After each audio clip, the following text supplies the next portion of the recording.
ایک وقت کی بات ہے، مصر کی سرزمین پر ایک بہت طاقتور بادشاہ حکومت کرتا تھا۔ اس کا نام تھا فرعون۔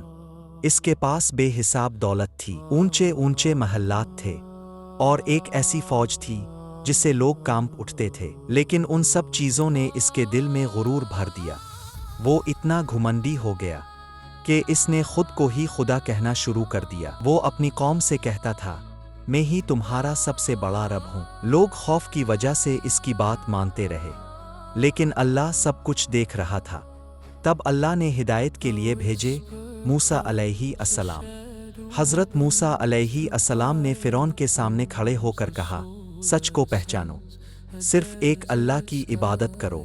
لیکن فرعون نے ان کی بات کو جھوٹ سمجھا۔ اس نے ان کا مذاق اڑایا اور کہا، اگر تمہارا رب سچا ہے تو کوئی نشانی دکھاؤ۔ پھر اللہ نے اپنی قدرت کی نشانیاں دکھائی۔ دریا خون کی طرح سرخ ہو گئے، ٹڈیوں نے کھیتوں کو برباد کر دیا، اور پورے ملک پر اندھیرا چھا گیا۔ لوگ خوفزدہ ہو گئے، لیکن فرعون کا دل اور سخت ہوتا گیا۔ آخر ایک دن حضرت موسیٰ علیہ السلام اپنی قوم کو لے کر مصر سے نکل پڑے۔ ان کے سامنے ایک بڑا سمندر تھا، اور پیچھے فرعون کی خطرناک فوج۔ لوگ گھبرا گئے اور کہنے لگے، اب ہم بچ نہیں پائیں گے۔ تب حضرت موسیٰ علیہ السلام نے پورے یقین کے ساتھ کہا، ہرگز نہیں، میرا رب میرے ساتھ ہے۔ پھر اللہ کے حکم سے سمندر دو حصوں میں تقسیم ہو گیا، اور درمیان میں ایک راستہ بن گیا۔